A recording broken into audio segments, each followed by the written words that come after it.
Hello guys! Hello! This is for Sagittarius. Welcome dito sa aking channel, Kapalaran 888 Sagittarius. Alamin natin kung anong messages, vibration, gabay, energy para sa inyong lahat. So, this is general reading. Tingnan natin what to expect for the year 2026, Sagittarius. Okay, unahin natin yung first half. Okay, January, February, March, April,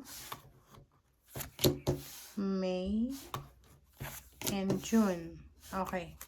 Wait lang guys, kasi hindi siya pantay. Alright. Kita nyo pa.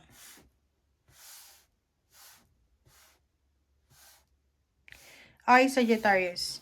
Ang January mo, sinasabi ng barahan na you're 9 of Wands.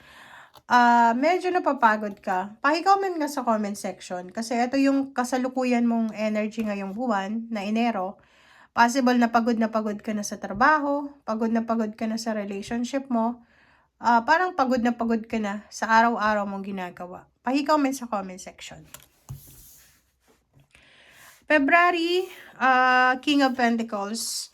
Pagdating ng February, meron kang malaking halagang pera na posibleng mahawakan. Maybe this is a lump sum of money from your job, or maybe this is a business opportunity. Pwedeng panalo to sa sugal, sa sabong, or sa kung saan pa man. Pero I'm not encouraging you guys na magbisyo, magsugal. Pagdating ng March, there's a 9 of Pentacles. So, February and March, magkasunod siya na sinasabi na posibleng pagdating ng March, isang financial success ang posibleng makuha mo. This one is, eto yung parang nag-save ka ng pera from January until March.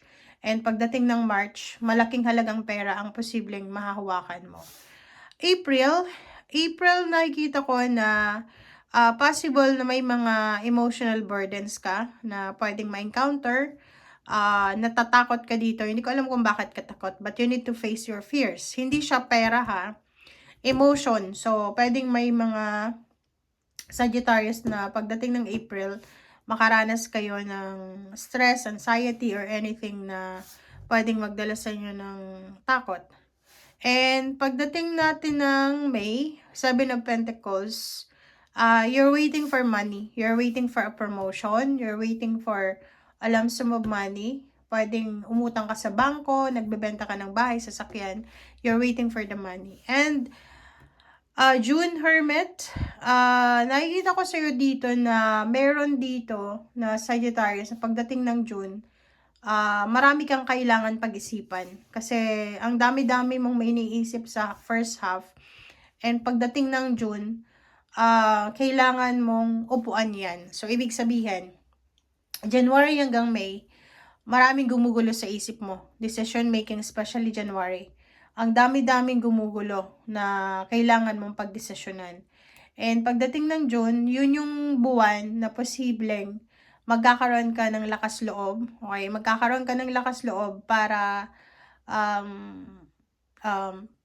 i-check or para gawin kung ano talaga ang gusto mong gawin. So, pwedeng mag-spend ka most of your time, matulog, magpahinga, mag-pray, magsimba, or mag-meditate sa buwan ng June. Okay?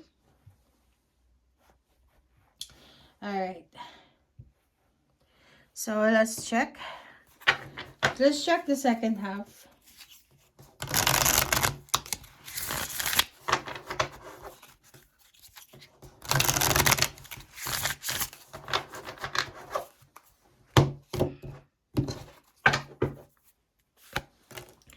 Okay. This is July, August,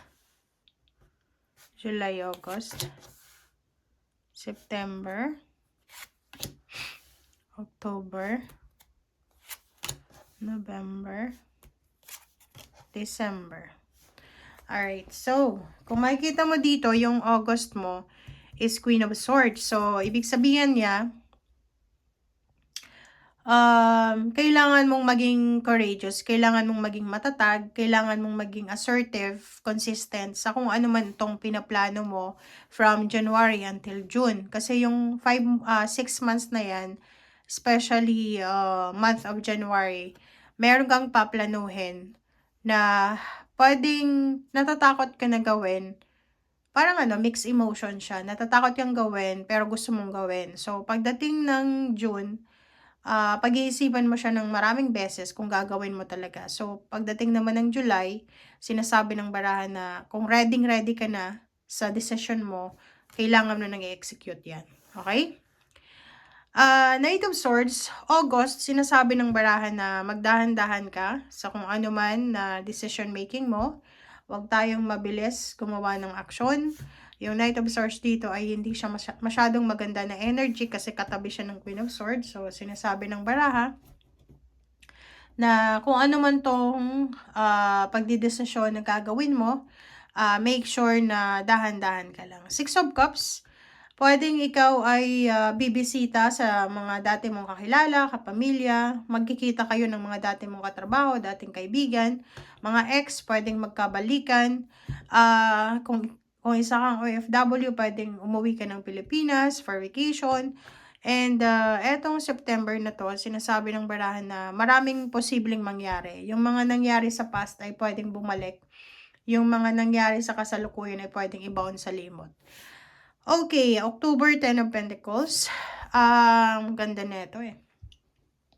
Pagdating ng October, guys, posibleng makahawa ka ng limpak-limpak na salapi. It's either magpapatayo ka ng bahay, bibili ka ng sasakyan, magta-travel ka, mag-create ka ng negosyo, or posibleng isang plano ang gagawin mo. Okay? Ace of Pentacles, November, nakikita natin dito na pagdating ng November, possible na ikaw ay magsisimula ng bagong business or pwedeng mag-a-apply ka ng bagong trabaho, pwedeng magta-travel ka, pwedeng lilipat ka ng tirahan, or pwedeng meron ditong mga additional opportunities, additional blessings na ilalatag sa iyo ng universe. And pagdating ng December, there's a Two of Cups. So, sinasabi ng baraha sa'yo dito na possible na may mga collaborations and then partnerships na posibleng darating sa'yo. Okay? So, this December ay maganda siya kasi yung collaboration na to, pwedeng yun, may wedding, isang kasal ang pwedeng maganap, isang collaboration ng business, ideas, allies, parang ganon. It's either new love life or new friendship or anything na new attachment or bandage ang posibleng mabuo. Okay? Thank you guys. Bye!